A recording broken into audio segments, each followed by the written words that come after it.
many times I come across people talking about B2C, B2B. I would say it's not about B2B or B2C. It's more of B2H. We market to human beings at the end of the day.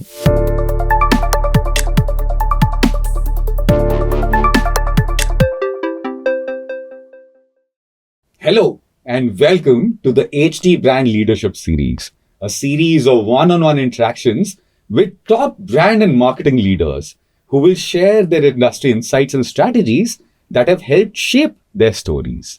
The series, hosted by Hindustan Times, will offer an exclusive behind-the-scenes look at how leaders adapt strategies to the changing consumer behavior while leveraging media channels that improve customer relationships. And today we have a very, very special guest with us, Apurva Jani, Marketing Director at Intel. He's going to talk about his journey, his experiences, his learnings as a marketer. And we are delighted to have Apurva today. Apurva, welcome to this show. Thank you. Thank you so much for having me. We love to know your journey as a marketer and how your early stage career helped you become a marketer of today. Yeah. No, I think that's an interesting question and something that I have reflected on in past. So I started off as an engineer. I did my mechanical engineering from Mumbai University. Started off my career with House of Tatas, Tata Consulting Engineers. Worked on some very interesting projects. I was especially working on a project called NRCP, which stands for National River Conservation Project. Wow. Where we were working on how to reduce pollution in some of our national river assets. So think of Ganga, think of Sabarmati, right? As you would have guessed it was all numbers, it was all engineering calculations. And while I was into it, I was always very fascinated and intrigued about the business of brands. What is it that allows a set of symbols, logos, colors, associations for an offering to have such a strong impact on the psyche of the consumer. So that is always something which fascinated me. What's the science behind it? And to my mind, marketing is a very fine combination of both art and science, right? As an engineering student, right, I was intrigued by the science of it. What's the consumer psychology? What is it that really appeals to a consumer? Why do certain brands have such a huge sway on the consumers? And that's where the journey started, wherein I started off reading a lot of content on consumer psychology, on brand. What is it that helps create strong brand following, right? How do you measure this? And that was the beginning of my interest in brands and marketing, right? At the same time, those were also the years that India was opening up as a market, the 2000s, the 99. And there was a lot of literature around the MNC brands entering India and how tough it was for them to understand the Indian market landscape, the psyche of the Indian consumers, right? Indian consumers are very unique in the way that they look at consumption, and all the uniqueness of our markets, whether it is value trading or whether it is what we call as the category collide, which means as to how they interchange the categories, and the common consumer behavior in terms of भैया धनिया कितने का और फिर थोड़ा और दे दो उसमें, right? और नींबू डाल दो या मिर्ची डाल दो. So those were very fascinating kind of areas of study for me as to what is it that really makes me click, and I dived myself into it. And after having worked with Tata Consulting Engineers for about 2 years, I took up my post-graduation in management with marketing as major at Nursi Monji Institute of Management Studies. Love to hear that you're my senior from the same college. Apurva, you sound like a modern day Kotler as well. Thank you so much for that compliment. Tell me, Apurva, when you spoke about art and science, what is the science part of marketing? How do people and how do you think of measuring awareness, consideration, purchases? And how can students of marketing learn from the measurement part of it? I think that's a great question. And what I've seen across the ages is obviously, if we fast forward to today, we have access to data at various points of a consumer's journey. You talked about awareness, consideration, the sales funnel that we know of. There was a time wherein things weren't as much technology driven, and it was difficult. We had to rely on the traditional ways of data gathering, but no longer that's the case, because most of the journey that a consumer has is very digital, right? Unlike earlier times wherein it was a lot of offline engagement. So as marketers, we have access to data at multiple points of the consumer journey, whether it is in terms of which content has been consumed, or whether it is in terms of what messaging is resonating well, or whether it is in terms of which channels are consumers engaging with, right? Are they engaging more with the website of the brand or with the app of the brand? So there are data points at each touch point, and it is very easy for the marketer to see as to which channel, what messaging, what content is resonating well. And now with AI driven tools, there are fantastic optimizations also possible, right? My personal view on this and my perspective is, in today's day and time wherein there are multiple data points, the key question to ask is, which data point should I not look at, and which data point is really critical for me? Otherwise we'll be drowned in a sea of plenty, right? So the way that I devise my strategy and dashboard is, I pick up three key data points which give me the state of business, which give me the state of marketing, and how marketing is contributing to that business, and we go after that. So that saves me and my team from a lot of data churn and a data overload. Superb. I'm going to ask you a very difficult question now, Apurva. There are input KPIs, which are what exactly how you articulated the messaging that we have, the amount of exposure, the number of insertions that you give, the total impressions that are served. These are all input KPIs, which is how you measure it. Then there are output KPIs. For across the funnel, it will be the movement in TOM that you see, the movement in aided and unaided awareness, the movement in certain factors of consideration, the total call-ins and purchases that happen across various outlets is some way of measure. But these are output KPIs. Let's talk about outcomes. What outcomes do you think a marketer drives in whichever industry that they might operate in? I think it's a fantastic question. And look, I'll be frank out here. There is no silver bullet. It depends upon what's the objective that we are driving as a business. What's the objective that we are driving as a brand? Let me explain with an example. Let's assume that we have a startup, right? The primary objective of the startup would be to grow revenues, right? And it can perhaps also be to grow market share. And accordingly, basis their business objectives, the business strategy and the marketing strategy is aligned. And the focus as a startup would be to ensure that they have cash flows, and a lot of their marketing strategies, to my mind, would be tailored around reaching out to newer businesses, getting them familiar with their offerings, and ensuring that there is revenue linked to the marketing efforts, right? More of a lower funnel kind of an engagement. Obviously, there are many variables which go into it. Contrast that with an established brand which is launching a new product and an offering, right? So they have backing of an existing brand, and perhaps in that case the priority would be, how do we get the familiarity of this new brand to our TG as soon as possible, right? And because it's an existing and a well-known brand, once there is a familiarity and consideration develop, it can translate into revenues as well. So it depends upon what's the objective from a business standpoint. Are we looking at gaining market share? Are we looking at holding market share? Are we looking at gaining revenues? Basis which the key marketing objectives or the marketing strategy is arrived at, and basis which the detailed plans are made. Or sometimes even growing the category. Absolutely, yes. Apurva, you have worked on some iconic brands. some of the brands that you all love to be in, love to drive. Let's talk about that journey. Let's talk about the automotive stint that you've had. You've worked with iconic brands like Ford and Mahindra. Talk about it. What do love and know? How is it that you applied exactly all of this into the brands of these two houses? I think it was a absolutely fascinating stint that I had with some of the most respected and loved automobile brands.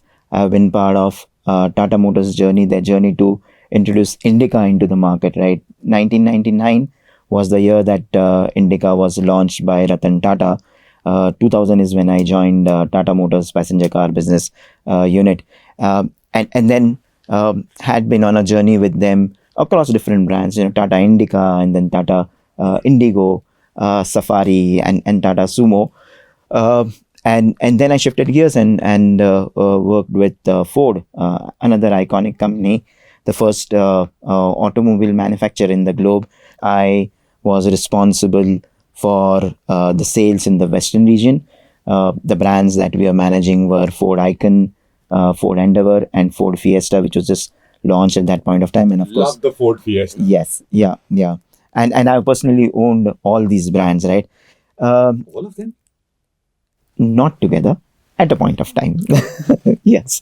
So and then I was associated with Mahindras. But if I were to kind of pull back, there was fundamentally this auto enthusiast in me, right? Someone who loves long drives, right? Someone who likes the thrill of wind in your hair. Not that I've got much left now, right? But that core passion of mine was something that I could connect with when I was working with these automobile brands. And it's my belief that when you work in an area which is your core passion, you always tend to give in your 100%, right? And that is what made me tick. That is what made me go. And I've had a fantastic stint with them. Wow. I'm going to ask another tough question to you, Apurva. One brand, one auto brand that you think really made the cut but never succeeded in the country. That's a difficult one. That's I would say it would be Ford Fusion. You really liked it? Nice. Yeah. Nice. Yeah. Tell me, how did healthcare marketing happen after the wind in the hair? Yeah. Oh, that's a nice way of putting it. Never really thought about healthcare marketing per se when I was associated and doing into consumer marketing. It was an opportunity that came by, wasn't in my radar, but I did think about it. One measure that I've used during my journey is how can I contribute to where the country is and the path that the country is going down, right? And You are Drucker now. The modern day Drucker now. no, I wouldn't say that, but at that phase of my career, what I understood is the healthcare sector in India was going through a huge change. India had transformed itself into a consumer economy, and there were challenges that we as a country faced from the lifestyle diseases. So think of diabetes, right, or cardiovascular disease, and I saw an opportunity to bring in my passion of marketing, my understanding of consumer psyche, and marry that with what challenges and opportunities that we faced in India from a healthcare perspective. And the opportunity was from GE Healthcare, a very well-known and respected brand in healthcare, one of the leaders in the market. And it was a fantastic opportunity to make a contribution for a healthier India. Wow. Apurva, tell me, it's very intriguing and insightful to hear about your journey. I personally am particularly interested in picking your mind and understanding how technology impacts and intersects with the two sectors that you have currently articulated. How does tech intersect with automobile as a sector? Throw some light on it. Very few of our audiences might have a perspective on it, and I'm sure we'll want to hear what you have to say on it. Most of us these days are kind of enamored by tech. We from an industry standpoint, we have AI and we have IoT, and there's a host of tech, across enterprises and consumers. Tech is a way of life these days, right? However, what I feel is it is important to take a step back and understand that what does this tech do for us, right? We can always talk about the speeds that technology enables, or the feeds, or the specifications of the tech. But for us, and here I'm not speaking as a marketer, for all of us in our daily lives, we need to really understand as to what is the role that we want the technology to play, right? Do we want technology to be an enabler, or do we want technology to be a big part of our life? A case in point is, as for example, if we take a smartphone, right? It's a common gadget. One wouldn't even classify it as a technology. But what role do we want smartphone to play in our lives? Do we want it to be a productivity assistant? Do we want it to be an entertainment enabler? Do we want it to be a communication gadget, right? So technology plays a role in our lives basis what we allow it to do. And it is very important for us to define what we want technology to do for us, right? Once we have that clarity, we can then ensure that technology is harnessed for the right usage. Super. Again, a case in point is AI, multiple capabilities across multiple domains, whether it's business, whether it's individual users. There is a lot of debate about the growing power of AI, about AI ethics. To my mind, AI cannot replace the human ingenuity, right? It can be a great force multiplier from a productivity standpoint, Yes. and that's the role that we should let AI play in our lives. So again, going back to the point that I was mentioning, critical to have that clarity of thought as to what is the role that we want technology to play in our lives, and then harness it for that particular purpose. How is it that I, as a budding marketer, incorporate AI in my marketing journey, in my marketing life? How do I become a better marketer using AI? Yeah, Specific use cases, please. certainly. So I think there are multiple use cases of AI across the entire consumer journey. Right from getting a better understanding of the intended audience or the consumers. For instance, at Intel, we use AI-powered social listening tool, which is called Sprinkler. It helps you get an understanding of what the sentiment is. What is it that consumers are talking about from reviews standpoint.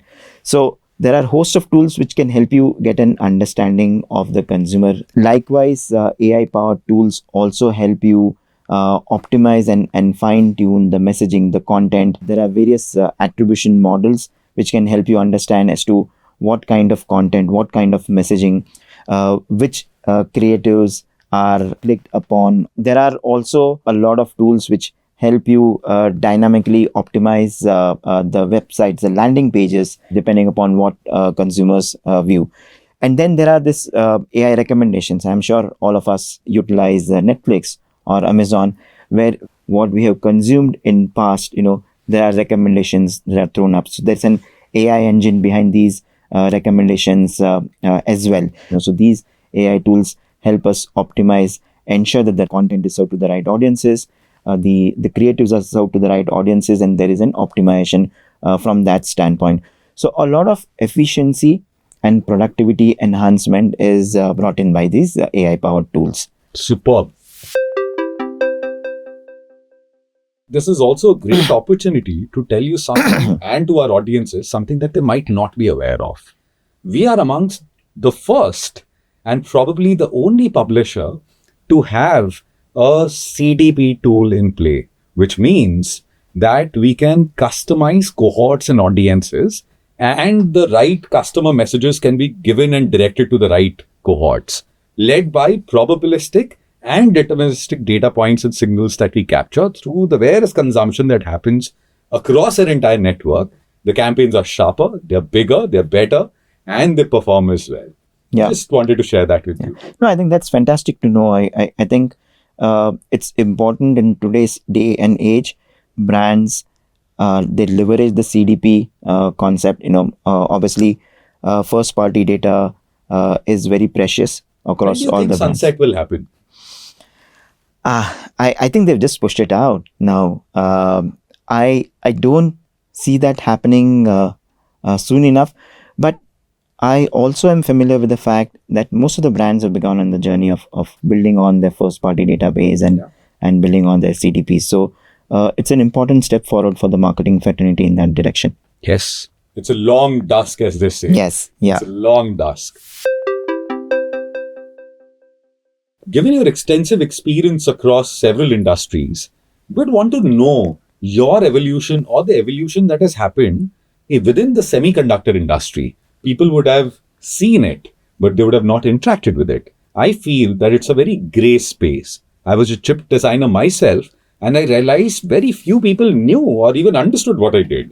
Want to understand from you, Apurva, how do you think, as a marketer observing this industry, the industry has moved in the last decade or so? I think it's a good question. And the semiconductor industry and technology has grown by leaps and bounds, right from the initial set of chips, right, which were powering computing, to now semiconductors being there almost everywhere. What we call it at Intel as the siliconomy, right?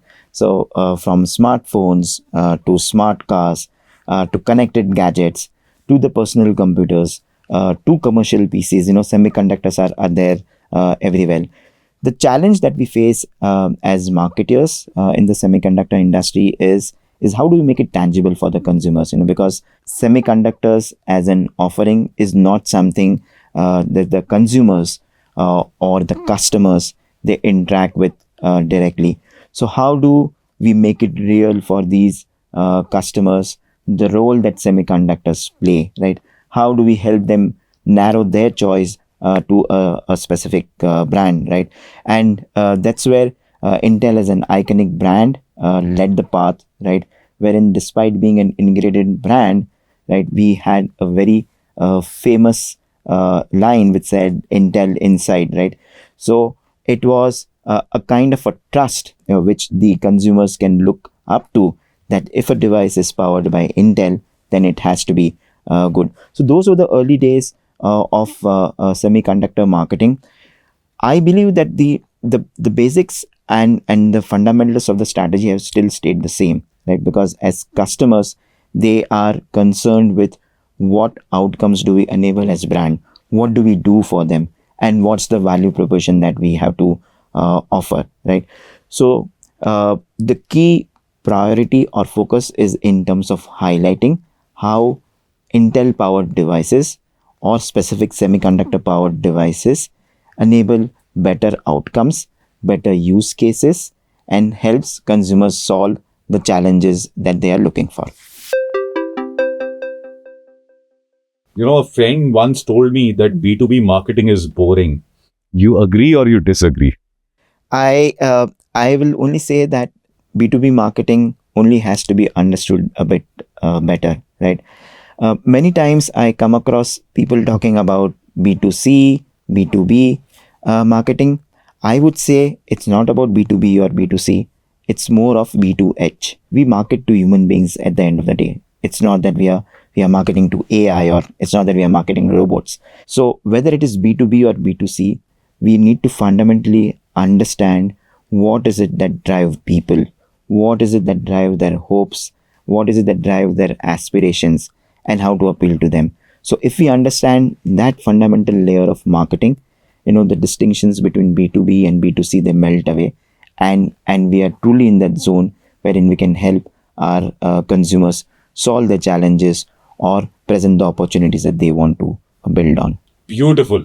The art and science of marketing, as we said when we started this conversation. Thank you, Apurva, for sharing this thought.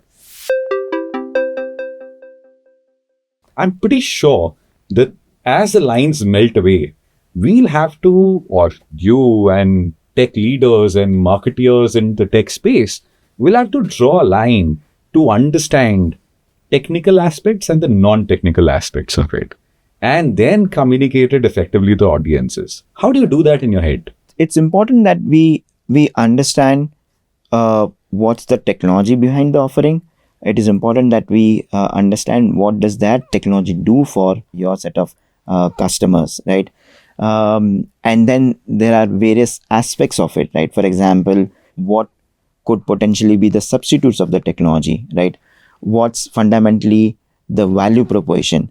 What is it that this technology solves for the customer at what price point?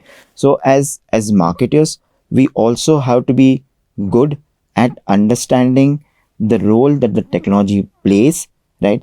And what are the choices and options that a customer has if not this technology. And then we have to break down that complexity and simplify it so that we are communicating to customers in a language, in a manner that is easier for him or her to decipher and then adopt the offering. And then act upon them too. Exactly. And that's where I think it's extremely important to have the right inciting process. And I call it the depth dialogues, wherein you get under the skin of the consumer, not literally, but you try and understand what are the motivations, what are the challenges, how does a consumer use your product or an offering, what are the regular settings. And I've seen some of the leading brands in world do that.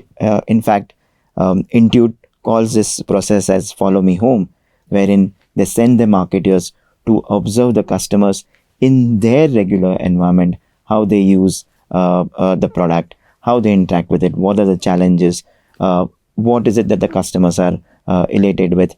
It's an art which is extremely important for a marketer, which results into insights and which results into better communicating the value propositions of the products. Fabulous. Apurva, when we spoke about marketing, B2B marketing, and how it is not B2B marketing, but it is communicating to humans at the end of it, it makes us arrive at a very important business trend that is sweeping the industry: account-based marketing.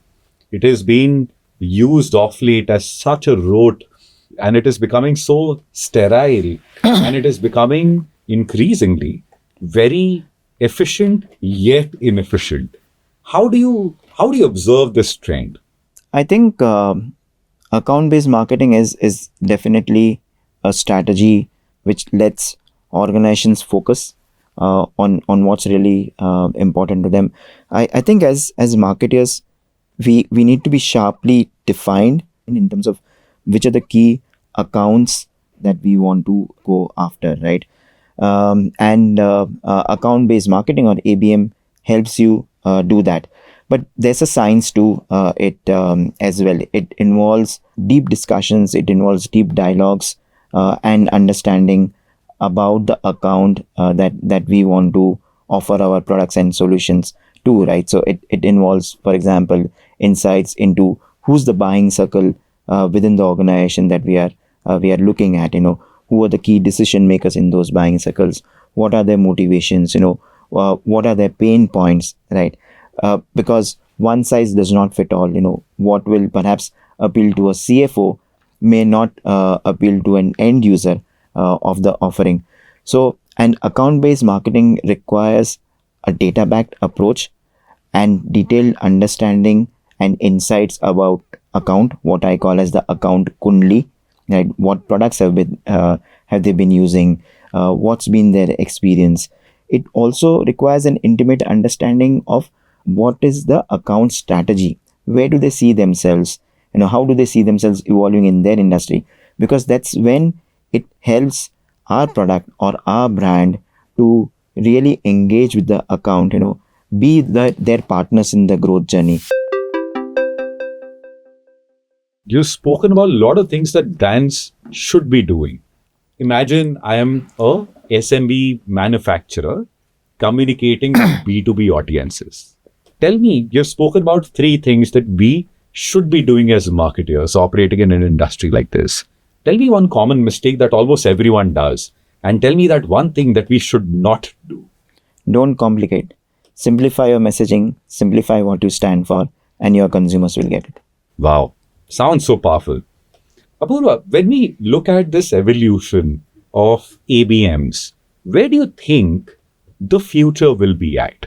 The entire industry is going through so much amount of change. And that this whole change of AI, where there's a lot of conversation that's happening around productivity, efficiencies, extraction, cost structures, efficient business models, how a marketer can be better prepared for tomorrow. What are the 3, 4 large trends you think the industry is going to see in the coming decade?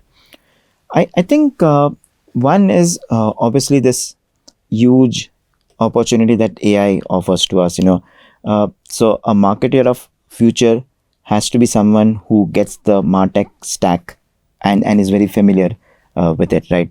It has to be marketing backed by technology. That's one imperative that I foresee going forward. The second area which I feel which will be important going forward is this entire consideration around ethics, customer data points. I think brands have a reputation to protect, and it's important that we are conscious of our responsibilities to consumers as well, right? A third thing which I'll refer to is the fact that while there is a lot of technology which will enable marketers, while there will be multiple data points, it is extremely important that we retain our creative edge, that we find that inspiration in creativity, right, which helps marketing bring the best of both the worlds, which is technology and art. Wow. Thank you so much, Apurva. You were a fantastic speaker today. It was an absolute pleasure to have this conversation with you. Thank you, Apurva. Thank you for having me here.